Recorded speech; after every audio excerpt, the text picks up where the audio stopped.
ഒരു മാവിൽ പടർന്ന് കയറുന്ന കൂമ്പുകൽ കുരുമുളകാണിത്. ഞാൻ കൊച്ചുതവാളയിലെ ജോർജ് കുട്ടി തോണക്കരയുടെ അരികിലാണ്. നമസ്കാരം. നമസ്കാരം. എന്താണ് ഇതിൻ്റെ ഒരു പ്രത്യേകത ഈ കൂമ്പുകൽ കുരുമുളകിൻ്റെ? കൂമ്പുകൽ കുരുമുളക് എന്ന് പറയുന്നത് ഈ കരിമണ്ടയേക്കായാലും മണിയെടുപ്പം നന്നായിട്ടുണ്ട്, നല്ലതായിട്ട് മണി പിടിക്കും. അതുതന്നെയല്ല ചരടാണെങ്കിലും നല്ല അളവിൽ ഉണ്ടാവുകയും ചെയ്യും. കൊടിക്ക് മരത്തിലൊക്കെ കയറ്റിവിട്ടാലും നന്നായിട്ട് കയറിപ്പോക്കോളും. പന്നിയൂർ പോലെ തന്നെ നമുക്ക് മരത്തിൽ പടർത്തി വിടാൻ പറ്റും. വിടാം. ഇത് എത്ര വർഷമായതാ കുരുമുളക്? ഇത് 4 വർഷമായുള്ളൂ. 4 വർഷമേ ആയിട്ടുള്ളൂ. അത് മാവിലേക്ക് പടർന്ന് കയറുകയാണ്. അപ്പോൾ താങ്കൾക്ക് എത്ര ഇനം കുരുമുളകുണ്ട്?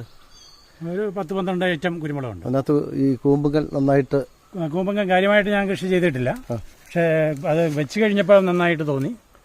നല്ല വിളവ് തരുന്നുണ്ട്.